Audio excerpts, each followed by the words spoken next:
Muy buenas tardes. Muchas gracias por su compañía esta última tarde, creo, del curso que se ha desarrollado en días anteriores y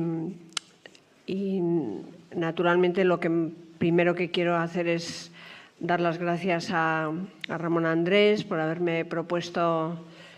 venir. Es un honor ser invitado por Ramón Andrés, es ya un mérito para presumir de él. Y también a Mercedes Jover, con quien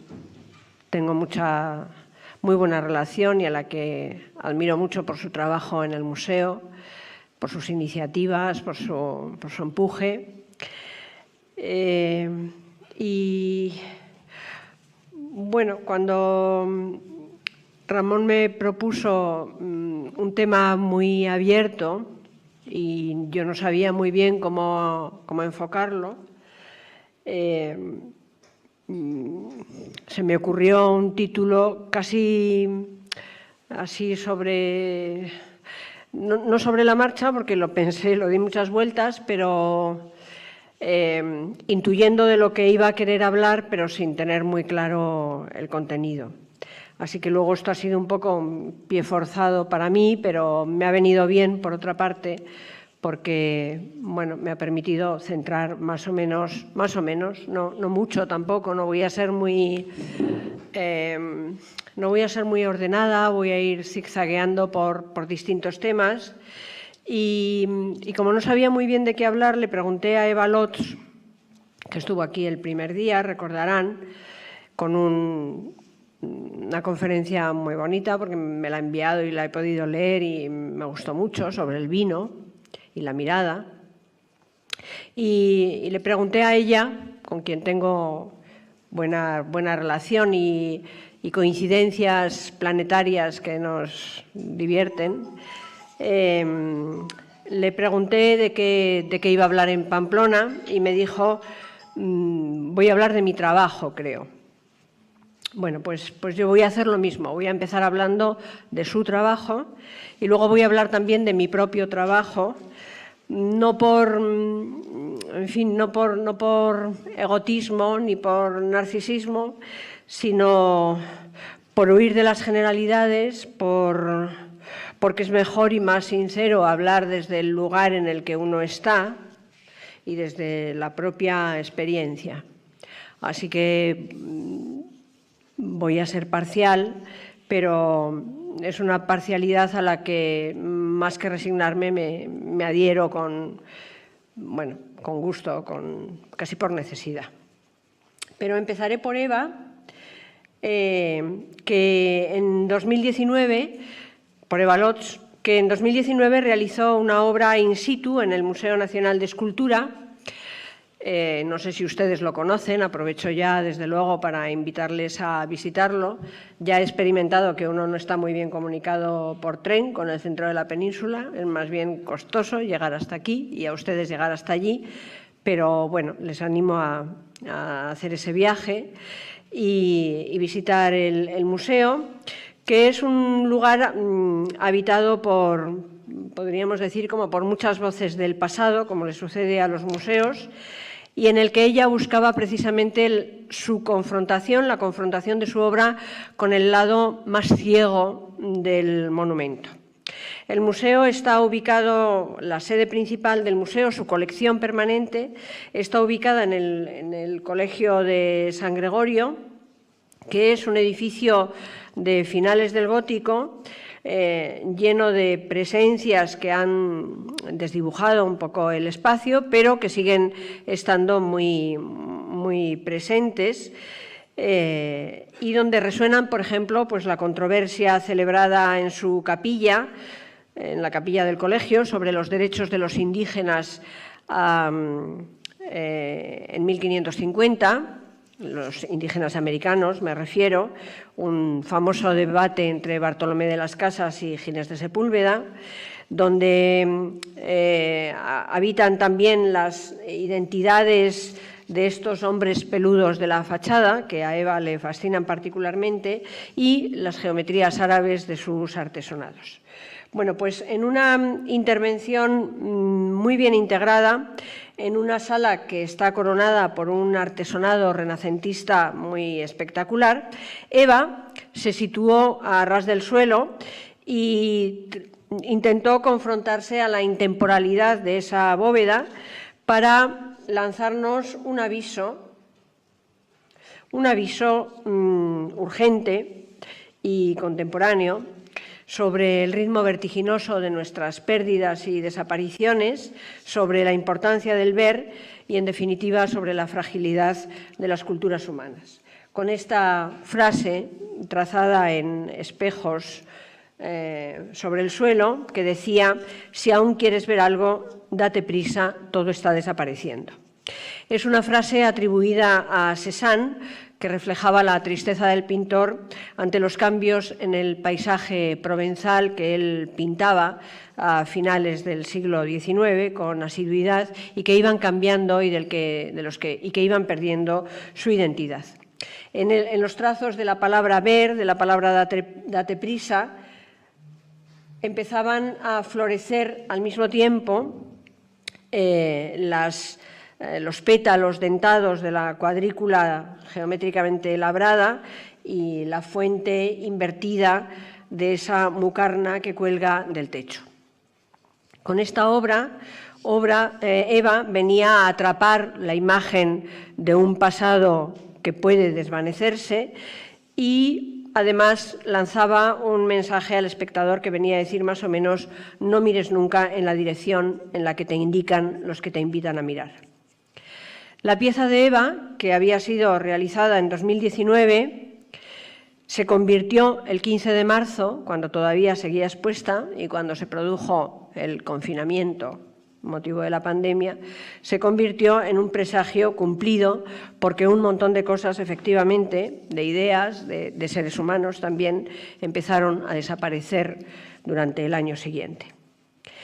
La obra de Eva me da pie realmente y pretexto, en cierto modo, para hablar del museo como un espacio privilegiado de relaciones, que es un poco el título de mi charla, como una fábrica de confluencias, como un lugar donde se codean y se abrochan las artes, los tiempos, las geografías, las ideas, las generaciones humanas, las palabras, los propios creadores. El museo es efectivamente un espacio privilegiado para lo relacional, no me gusta mucho la palabra, pero no encontraba otra, para las correspondencias, para las derivaciones, etc. Una ventana cultural que interpela al mundo y que multiplica las miradas.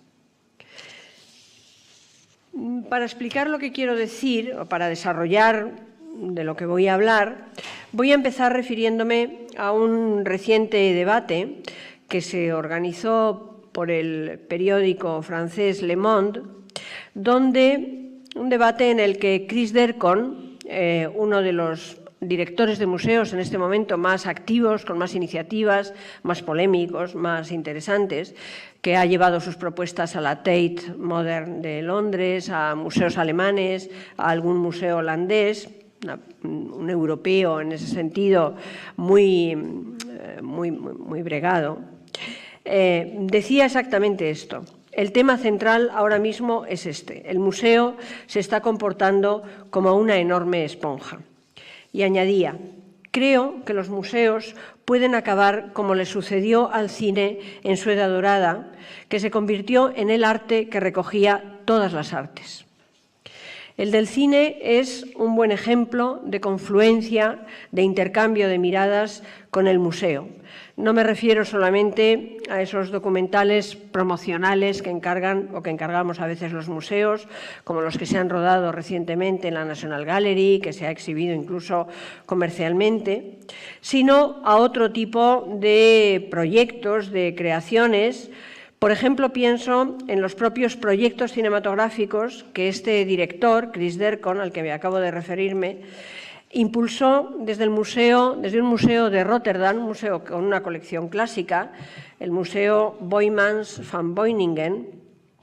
que él dirigió entre 1966 y 2003 con una programación muy a contracorriente de la política populista local y que le dio bastantes dolores de cabeza. Derkon encargó, por ejemplo, a un singular director, realizador de cine ruso, Alexander Sokurov, un film precisamente sobre ese museo que él dirigía, el Boymans, en un momento en el que el museo se encontraba en reforma. Esa película, Elegía de un viaje, hecha en 2001, del que vamos a ver algunas imágenes de no muy buena calidad, porque son captadas de la propia película y no son muy buenas, hecho, como acabo de decir, en el año 2001 y titulado Elegía de un viaje, es la traducción al castellano más o menos. Este realizador ha dedicado algunas de sus películas más deslumbrantes precisamente a los museos. Quizá ustedes conozcan, por ejemplo, El arca rusa, que fue una película que se proyectó también hace unos años y que era una película, un verdadero desafío, porque es una película para la que solamente le dejaron el museo durante una noche y tuvo que realizar una película de 2 horas en una sola toma, en un travelling único, sin ninguna interrupción a lo largo de todas las horas que le habían dejado ocupar el museo, un plano único. Por tanto, desde el punto de vista técnico también una película realmente extraordinaria.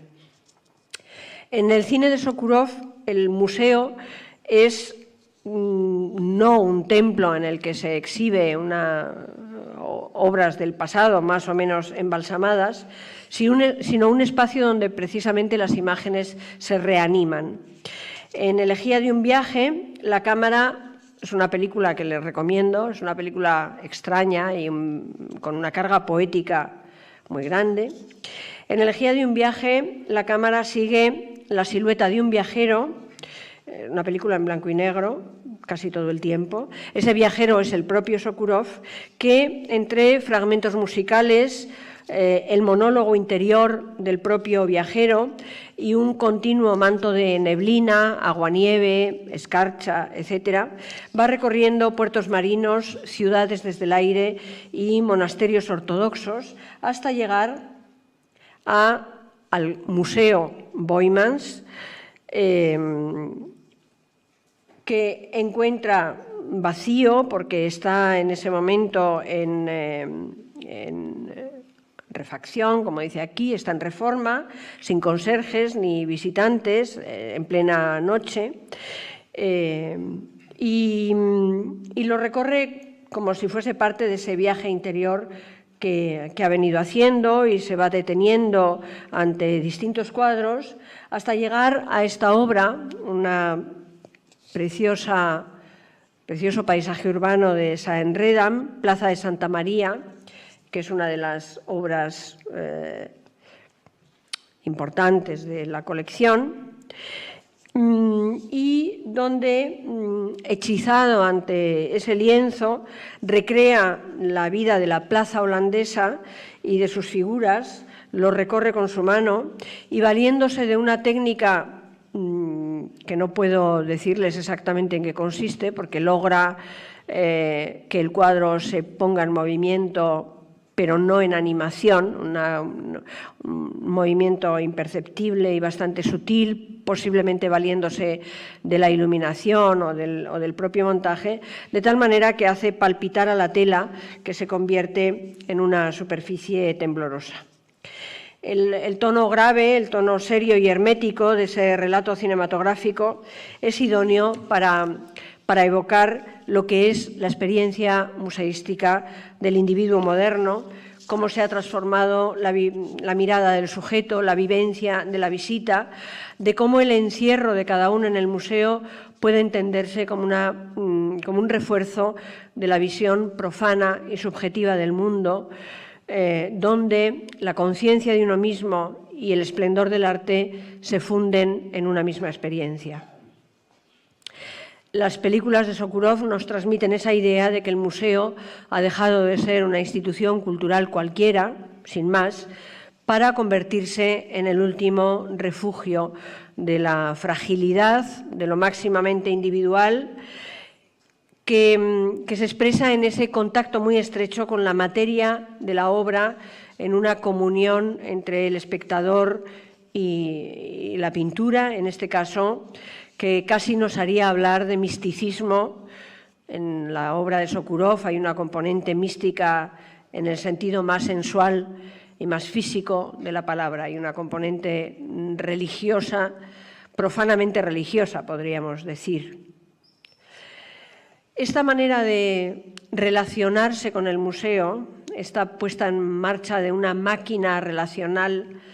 a través de una interpretación de ficción, tiene la cautela de situar el discurso fuera de toda pretensión de verdad histórica, es decir, fuera de toda fidelidad o de todo ámbito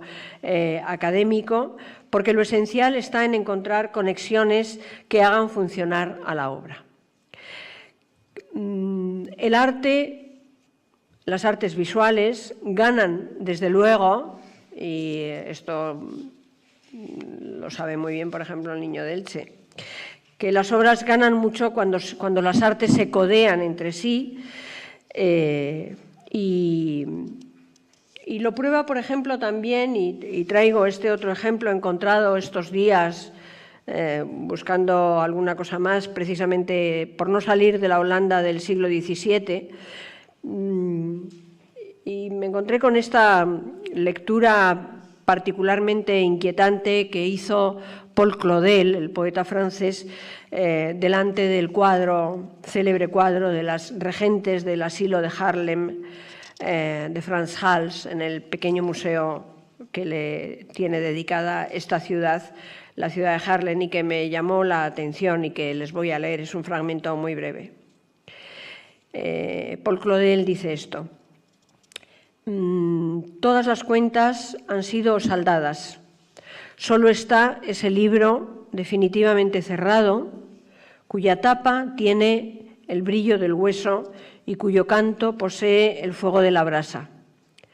La primera de las regentas, en la esquina de la mesa, la que en principio nos parecería más tranquilizadora, nos dice con una mirada de reojo y su mano abierta: se acabó, listo.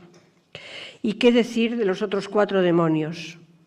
Desembaracémonos primero de la que al fondo le entrega a la presidenta una tarjeta que posiblemente lleva impreso nuestro nombre. Nos enfrentamos a una especie de tribunal femenino cuyas cofias, pecheras y manguitos blancos subrayan severamente sus máscaras y cuyas manos acentúan el carácter judicial. Está usted frente a una pintura que representa la orilla oscura de un río fúnebre.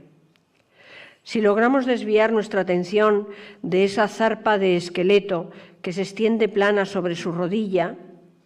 la mirada dura, los labios apretados, el libro en el que se apoya, nos muestra bien, hay que no es en esta dama en la que podamos confiar. En cuanto a la presidenta, colocada en el medio con sus guantes y ese abanico que sostiene con gesto educado y contenido, su rostro como de jabón en el que una sonrisa atroz forma un pico, indica que nos enfrentamos con algo más implacable que la justicia. Nos enfrentamos con el vacío. Esto mismo es lo que nos dice su asesora de la izquierda, con sus 2 puños firmemente cerrados sobre la mesa y con esas 2 negras órbitas que se hunden hasta el alma. ¿Cómo describir esta emanación fosforescente que despide el cuadro, ese aura vampírica que emerge de estas 5 figuras que no parecen otra cosa que carne en descomposición? Este es el texto de Claudel en un libro que ha sido hace poco traducido al castellano, que se llama El ojo oye. Y no nos importa mucho saber si Paul Claudel tenía una base sólida para imaginar lo que está escrito sobre el papel que acaban de recibir las regentes. Lo que nos importa sobre todo es saber mirar con ese talento inventivo que él demuestra. En contraste con esta imagen tan siniestra, les presento esta otra, también de mujeres mirando algo, que es muy distinta. porque volviendo al intercambio de miradas que se cruzan el museo y el cine, querría recordar que el propio Museo Nacional de Escultura ha conocido experiencias prestigiosas e insólitas, y algunos de ustedes adivinarán que me estoy refiriendo a José Valdelomar. José Valdelomar se ha convertido en un dios tutelar de muchos jóvenes artistas después de muchas décadas de olvido. José Valdelomar fue un outsider dentro del cine y dentro del arte, un creador en medio del vacío, vinculado al medio cinematográfico, pero mucho más que un cineasta, un maldito de obra muy exigua, de poco metraje, un raro, un cinematista, como él se calificaba, y hoy ya, como acabo de decir, una figura de culto. Una figura de culto cuyas posibilidades están todavía por explorar, porque es un artista realmente complejo. Valdelomar desarrolló un profundo conocimiento antropológico de la capacidad del cine, como ven en estas fotografías. Esta es una fotografía suya, hecha durante las misiones pedagógicas de la República, que llevaban cine por primera vez a pueblos muy alejados del interior de España, que nunca habían visto en su vida una película. Y se proyectaban películas de Chaplin, de cine mudo, películas simples, entre comillas, que producían esa expresión arrebatadora de los rostros, contemplando algo que nunca habían visto. Después de la guerra civil, José Valdelomar rodó en el Museo de Escultura una película, Fuego en Castilla, y que era un diálogo cruzado entre la modernidad, podríamos decir, mecánico-eléctrica, y la tradición mística, no solo porque el objeto de sus escenas eran esculturas barrocas y renacentistas, sino porque todo el ensayo visual se dirige a la tradición religiosa, a una tradición religiosa que viene de muy antiguo. Esta concretamente es una Santa Ana de Juan de Juni, muy célebre, del museo, que él trata cinemáticamente, produciendo este tipo de imágenes que palpitan, que vibran, que se expanden, que adquieren también vida, como veíamos en el caso de Sokurov. Fuego en Castilla contenía una lección sobre cómo tratar con la tradición y fomentar un cruce desplazando a la colección del limbo, de lo intemporal, de lo inmortal, y contagiándola de tiempo presente. Fuego en Castilla era un órdago técnico y artístico en las tinieblas del franquismo, y donde se mostraban las dudas temblorosas y las costuras de la España de posguerra como herederas y continuadoras de aquella oscuridad que venía de lejos y que está muy arraigada en nuestro país. Es, por tanto, una obra maestra que mostraba cómo colarse por las rendijas del sistema y hacer un trabajo realmente explosivo. Pero avancemos un poco más en esta melodía que vamos trazando sobre las conexiones posibles del museo, y hablemos de una conexión, bueno, esta es otra imagen de Fuego en Castilla, y hablemos de las conexiones que el museo traza entre pasado y contemporaneidad y que se anticipaban ya aquí. La escultura es, en particular, un arte particularmente apto, pero muy complejo, para tender puentes entre tiempos alejados. Al hablar de esto, es casi imposible no acordarse de una frase lanzada por Baudelaire, el poeta del que ahora se cumplen los 200 años, el segundo centenario, y que en una de sus críticas al salón a uno de los salones donde se exponían obras de arte a mediados del siglo XIX, titulaba uno de sus artículos con una pregunta muy provocadora: ¿por qué la escultura es un arte tan aburrido? ¿Qué había hecho de ella, decía, un arte tan anodino y tedioso como el Código Civil? Para Baudelaire, la escultura era un arte absoluta. Esta es una imagen del salón que vio Baudelaire y efectivamente la escultura ahí se muestra como un arte antimoderno y poco acorde con las necesidades de su tiempo.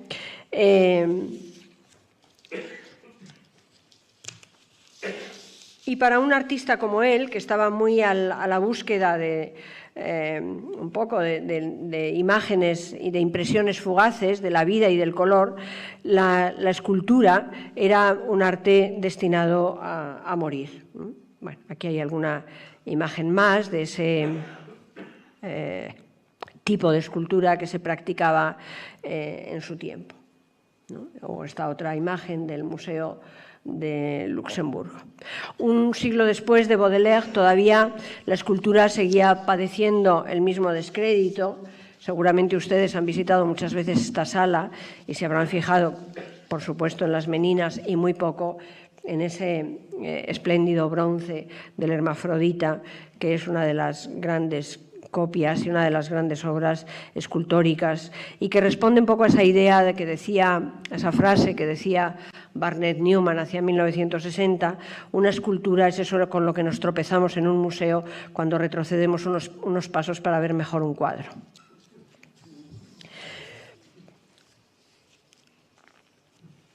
Y efectivamente en los años 60 y poco a poco la escultura a lo largo del siglo XX terminó cayéndose de su pedestal como algo imposible de convivir con la modernidad.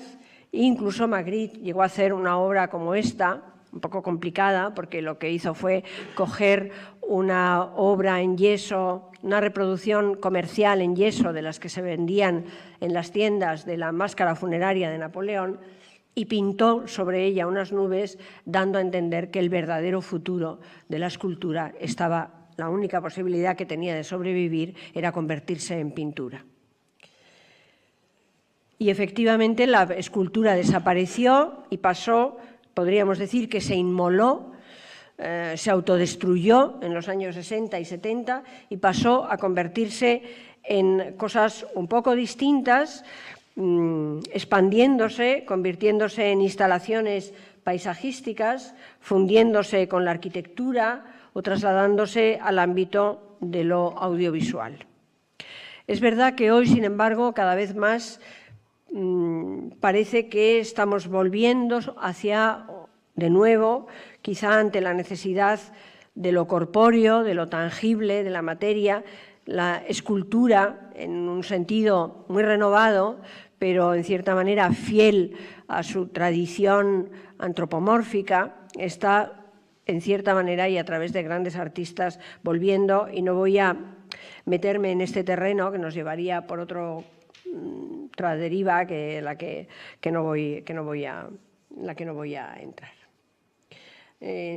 Hace años nosotros hicimos una exposición en el museo en la que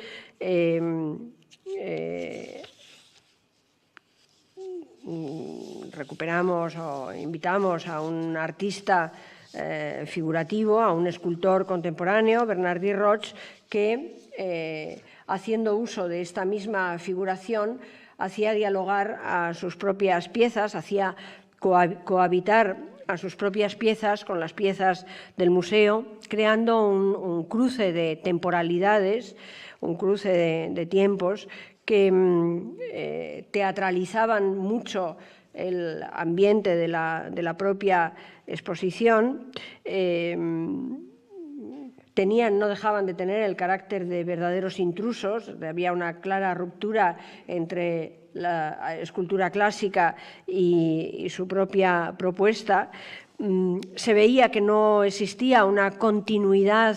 tranquila entre unas y otras, sino que antes de llegar a esta nueva manera de entender la escultura, había atravesado este arte, este arte había atravesado todas esas derivas a las que me acabo de referir, diríamos todo un desierto de negaciones de la escultura para poder llegar de nuevo otra vez, pero de otro modo, a esta manera de recuperar la figura, pero en su dimensión más problemática y más inestable, ¿no?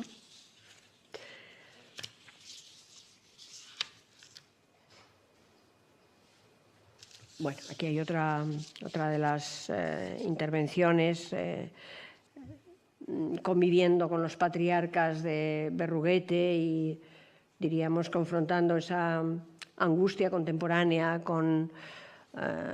ese aire también de espiritualidad forzada y nerviosa que hay en las esculturas de Berruguete. Pero querría ahora ya centrarme en una experiencia un poco más concreta para hablarles de una exposición. Ya he comentado que iba a hablar de la propia experiencia del museo y de algunos experimentos expositivos, hablándoles de una exposición que hemos realizado hace 2 años, titulada Almacén, y que pretendía esta manera de volver a mirar la escultura y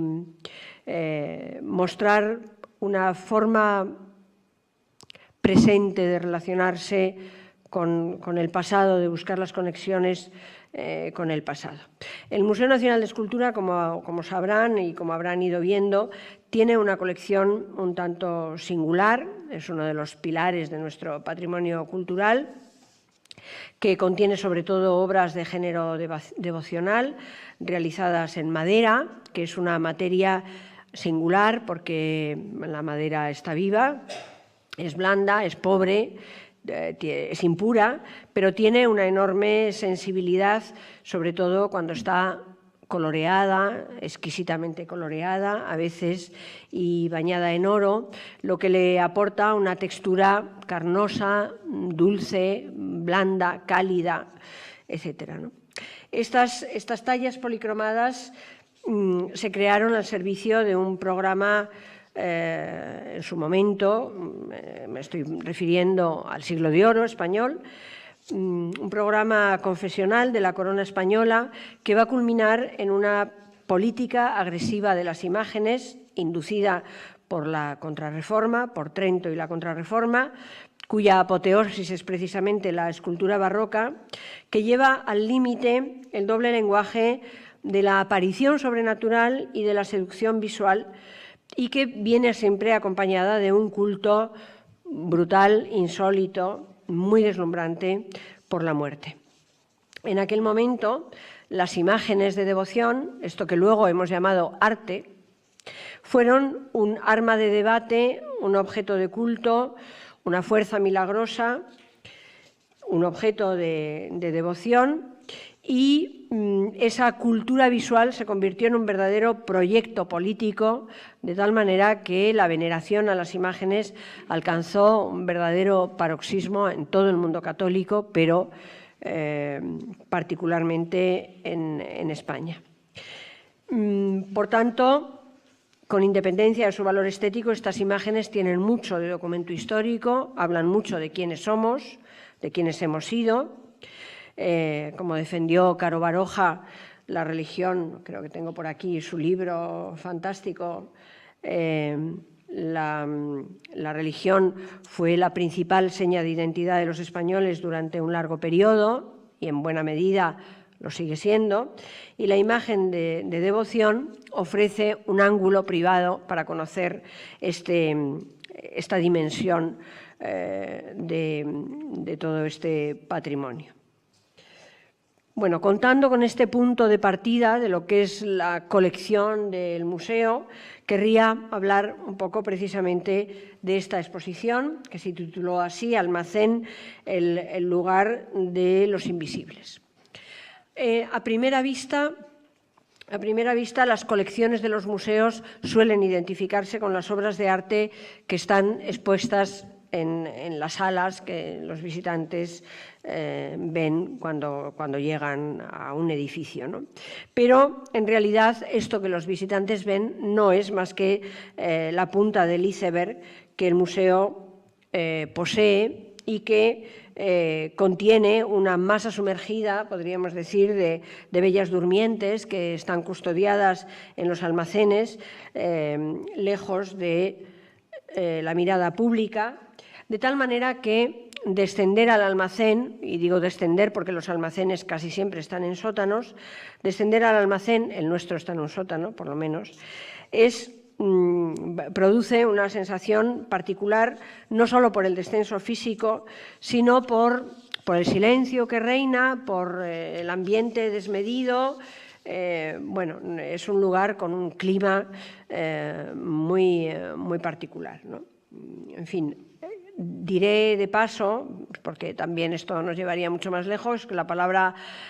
almacén nos evoca un poco los albores de la era contemporánea, que los museos empezaron siendo almacenes, no había ninguna distinción, se exponía todo, era como un gran bazar, y que hoy la noción de almacén sigue teniendo una nueva vigencia en nuestro espacio social, con significados muy asociados a la modernidad global,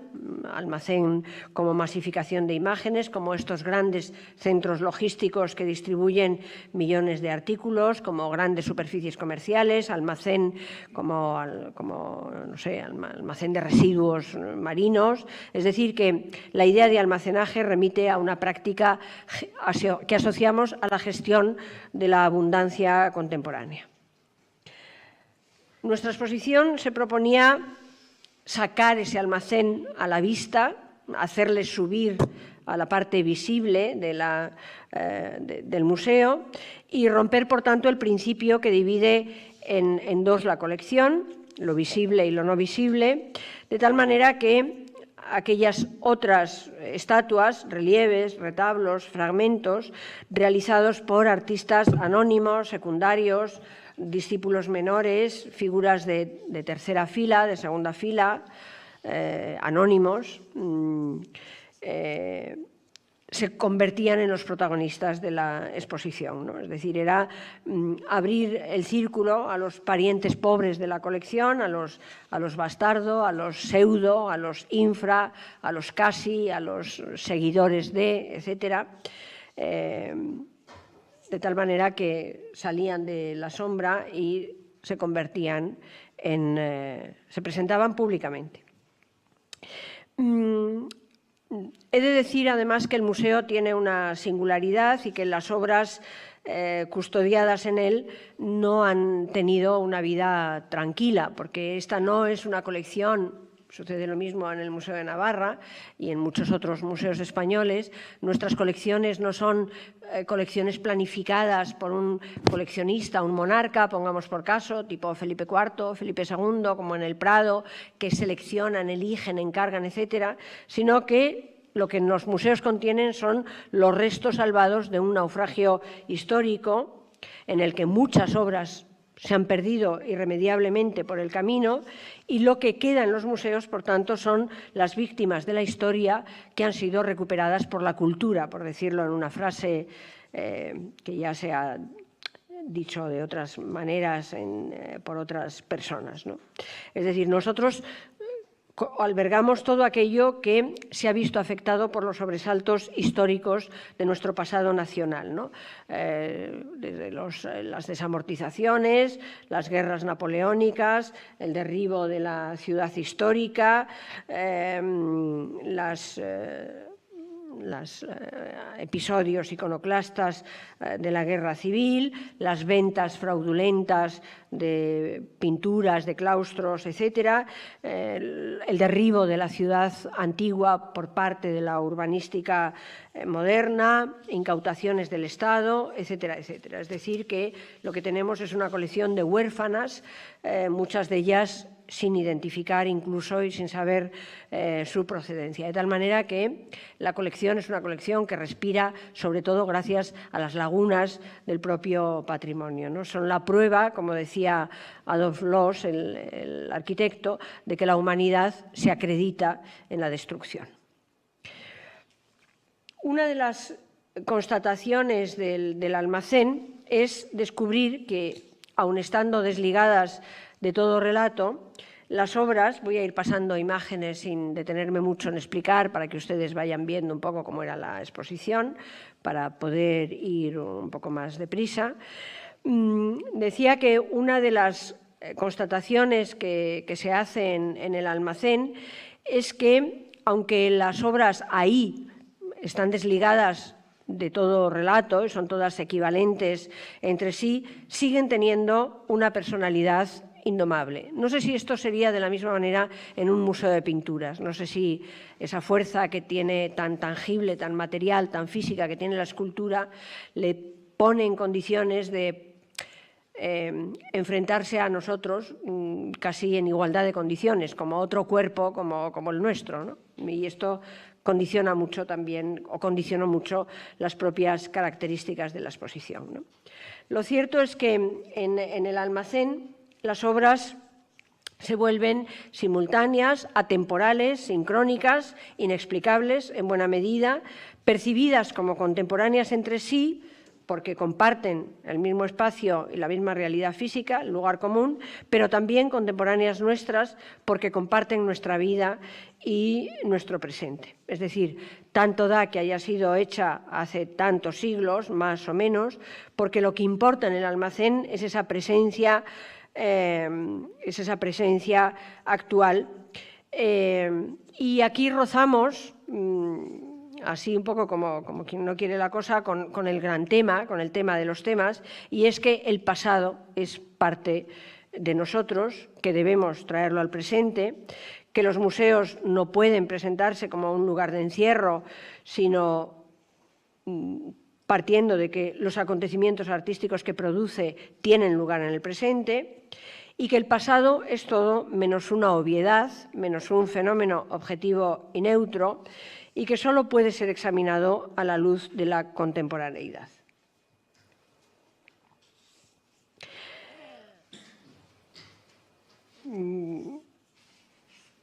Porque tiene una enorme fuerza para actuar sobre nosotros y porque, como dice, no sé si tendría aquí, bueno, como dice Remichauk, un comisario de exposiciones célebre,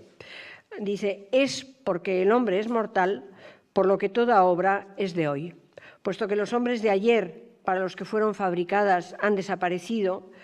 puesto que su realidad de antaño es irrecuperable, es su presencia la que influye sobre los hombres de hoy y solo sobre el hombre de hoy. Y cuando el historiador del arte pretende escribir, por ejemplo, sobre el arte barroco,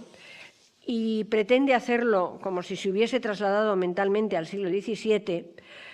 ignora el hecho inapelable de que escribe hoy, es decir, un día de octubre de 2021, olvidando que, lo quiera o no lo quiera, bajo su discurso discurren subterráneamente sus propias ideas sobre el arte de su tiempo. Porque aunque el historiador y el museo trafiquen con el pasado, este les devuelve siempre al presente, que es el único lugar en el que podemos examinar la historia y revivirla. En las exposiciones permanentes, este es el libro de Remichauk, un libro muy bonito, el libro de arte de mis sueños o El lugar de la obra y del hombre. En la exposición permanente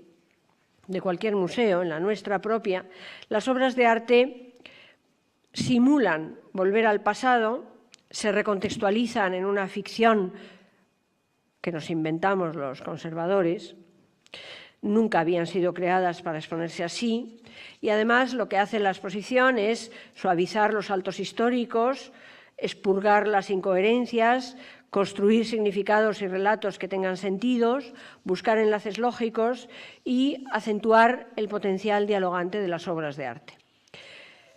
Pero, en suma, podríamos decir que en este sentido la exposición permanente de un museo siempre es un poco cobarde, un poco acomodaticia, plegada a autoridades externas, a códigos, a cánones y fetichista. En cambio, aquí nos tomamos la libertad de dejar a las piezas un poco en el reino de la relatividad, de la incertidumbre, de la incoherencia, apiñarlas unas junto a otras según tamaños, por colores, agrupamos todas las negras en un lado, todas las marrones en otro, todas las blancas en otro, de tal manera que se olvidaba por completo el mensaje devoto, se olvidaban de su época, por supuesto de las escuelas y de los estilos, y mantenían una especie de confusión, cruzando gestos en los que cada una contaba su propio drama de una manera muy hermética, pero tolerándose en una cierta vecindad.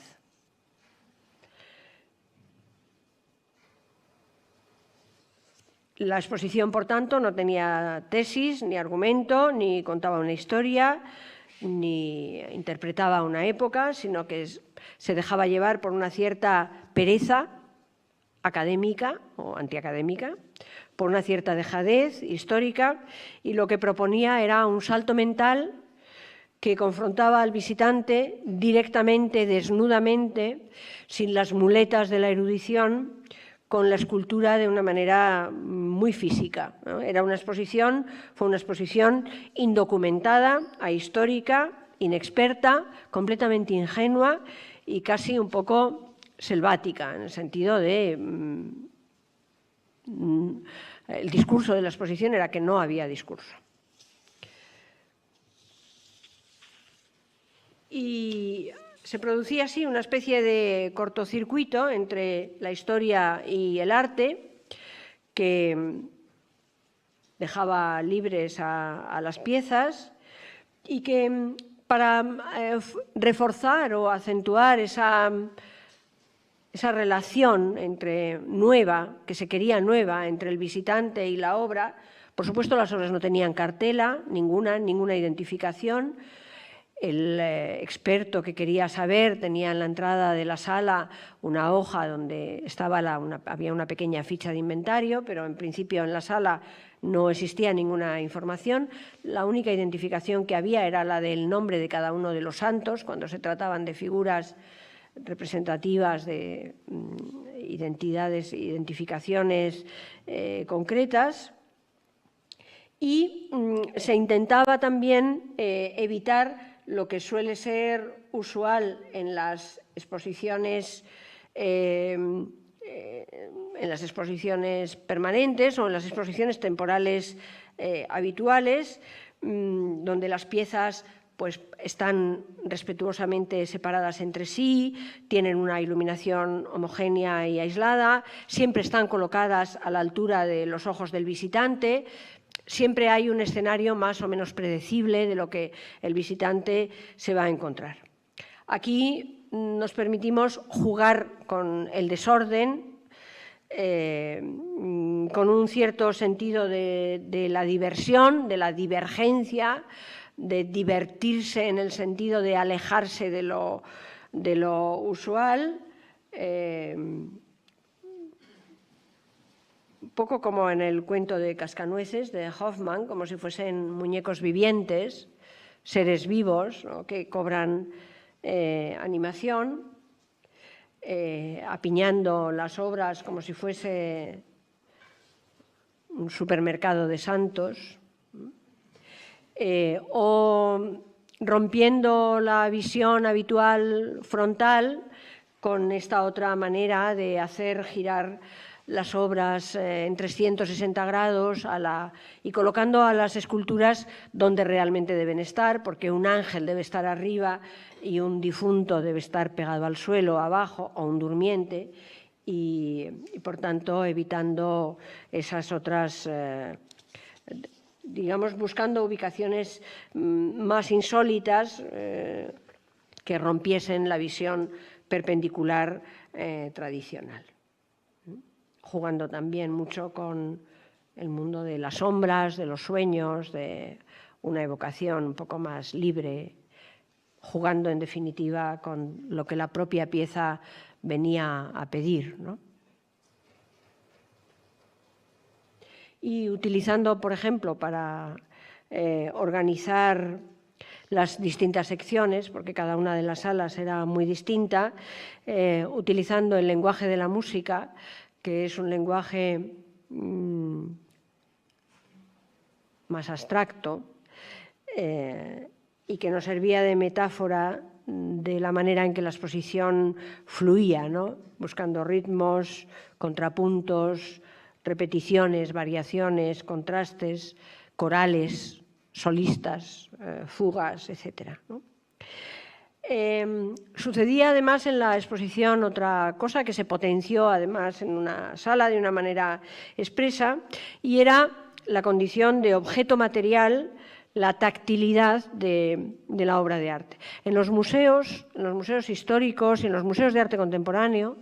se habla sobre todo de historia del arte y se habla menos de arte, se habla más de historia que de arte. Y aquí justamente queríamos irnos un poco en la otra dirección. Y generalmente lo que solemos hacer en las exposiciones al uso es gratificar sobre todo al sentido de la vista, que es el sentido rey en nuestra manera de relacionarnos sensorialmente con el mundo. Pero hay otra, diríamos, otra dimensión de la sensibilidad, que es lo táctil, la textura, que suele, como digo, orillarse y que obliga muchas veces a nuestra retina a hacer una diferenciación y a enfrentarnos al arte como si fuese una cosa incorpórea, como si no tuviese materialidad. De esto tiene culpa la pintura, que es un arte que le gusta mucho jugar a eso, jugar a lo inmaterial, jugar a lo impalpable, jugar a lo plano, a lo bidimensional. En las esculturas pesa mucho esa corporeidad tangible, su volumen, su condición rugosa, su aspereza, es decir, todas aquellas evocaciones sensoriales que nos entran a través de los ojos, porque no necesitamos tocar para saber que una cosa es áspera o está fría, o es tibia, o nos vamos a pinchar, o es suave, pero que es una componente muy importante de la comprensión intuitiva de la obra. Y en la madera ese sentido del tacto es muy palpable, es muy atractivo, ¿no? Por eso mostramos la espalda ciega de muchas obras, de muchas esculturas en madera, para que se viese ese origen, para que se viese el árbol realmente del que proceden, con los hachazos de los instrumentos, del cincel o del instrumento del escultor, ¿no? Y yo creo que esto fue una de las cosas que gustó mucho a los visitantes, porque es verdad que frente a esta omnipresencia de lo virtual que ocupa tanto nuestro tiempo y nuestra vida, se está empezando a producir muy tímidamente y sin que lo digital pierda terreno, de hablar, pero se está empezando a producir un cierto redescubrimiento de la materia, de las cosas, no solamente de las cosas artísticas, sino de las cosas corrientes, de la parte artesana de las cosas que piden nuestra atención y que asoman la cabeza cada vez más, ¿no? Y que incluso el propio arte, ¿no? Reclama ahora mismo con mucha intensidad, ¿no? Bueno, esto era la exposición, que he de decir que nosotros nos tomamos desde el principio esto como un experimento que no sabíamos cómo iba a salir. Contamos con la posibilidad de que la exposición pudiese ser un fracaso y que no tuviese ningún interés, porque no era una exposición donde se propusiesen grandes nombres como atractivo, ¿no? Tenemos el Greco, tenemos Velázquez, era una exposición de anónimos y de artistas sin interés, podríamos decir, histórico, historiográfico, y con muchas obras de no primerísima calidad. Pero es verdad que nos encontramos con una respuesta del público para nosotros muy inesperada, sinceramente. Intuíamos que podía atraer o que podía gustar, pero nos dimos cuenta además que además de ser una exposición sobre la escultura, era también una exposición sobre el propio museo, porque venía a responder a muchas preguntas que los visitantes o que el público o que el contemplador se hace sobre qué es un museo, qué esconde, por qué lo esconde, qué interés tiene esconderlo, para qué, etcétera. Es decir, cuáles son las paradojas, los enigmas, las preguntas del museo. Y presentaba una manera de enfrentarse al arte mucho más desnuda, que yo creo que fue lo que realmente apreció el público y valoró. Valoró tanto que se lo agradecimos, aunque no nos gusta mucho esta especie de, a veces, demagogia un poco democrática, de que el público intervenga, decida, etcétera, pero nos pareció que una manera de agradecerle al público su reacción y su adhesión al proyecto y su entusiasmo por la exposición, porque es verdad que tuvo mucho eco,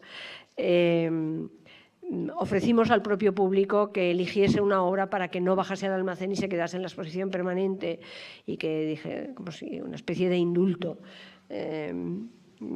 para, bueno, como una manera de integrarles en el propio proyecto, ¿no? Significativamente, la obra elegida fue esta que tienen ustedes aquí, una pieza muy pobre de una Virgen de vestir,